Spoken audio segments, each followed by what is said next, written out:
What's up, everybody? We're back. John Delarose here, delarose.com. That's DELARROZ.com. I am a #1 best-selling comic creator and an award-winning comic creator, and I've got my own books in the description below. If you like my thoughts on comics and my taste and all that, I'd appreciate it if you check out those links and support the channel by getting our books. Appreciate it. This one is Matthew Bablay's Adrastea, and this is from Magnetic Press, who puts these really nice hardcover books together. They're European books, and they bring them over, and it's just different stuff. This one has like a nice sprite map. Reminds me of Final Fantasy at the beginning of this. And it's basically this Greek-ish story. And at the very beginning of it, it's an immortal, and he has a son, and I think the son's immortal. And the son kind of grows up, sees trouble in the kingdom, and his family gets old and dies and all that. And he just kind of gets depressed and kind of rolls off. And then it fast forwards to a later time. As you can see, the art is really, really bizarro. Interesting stuff.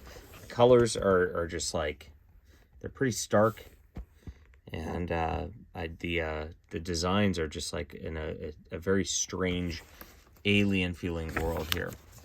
And over the course of this whole book here, the character runs through these different arenas of Greek gods and goddesses and all that, and it's very weird. He's just trying to come to terms with his immortality versus everybody. Look at the cool designs on the cityscapes here. Very interesting stuff. But unique look, unique feel to all the art and all that. Very disjointed all the way around. I mean, it jumps from one scenario to another pretty quickly, and then kind of at the end of it, he just I guess he's content with himself, and he just kind of fades into the landscape scenery here, the end. And so it's a very weird situation, but here's all his designs at the back of the gods and goddesses, and you get some extra bonus pages and things like that. Very, very bizarre book.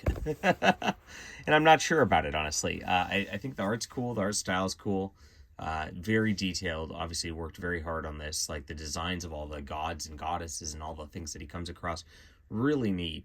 But it's something about it is like I said, just not beautiful at the same time. It's like alien and hard to look at through the course of this. A lot of the faces and figures are very shape-based. Not that he's doing a bad job or anything like that, but it's very odd style, and it creates for an odd reading experience.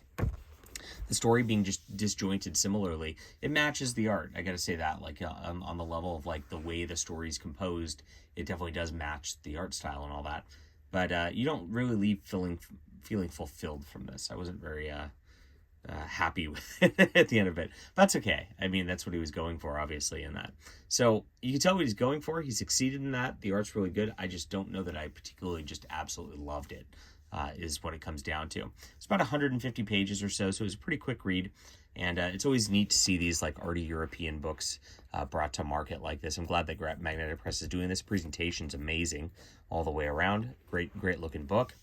And that's about it. All right, so I guess overall, I'd call this a 7 out of 10. So it might be for somebody else who's more into this sort of thing. But for me, it was not the most enjoyable read.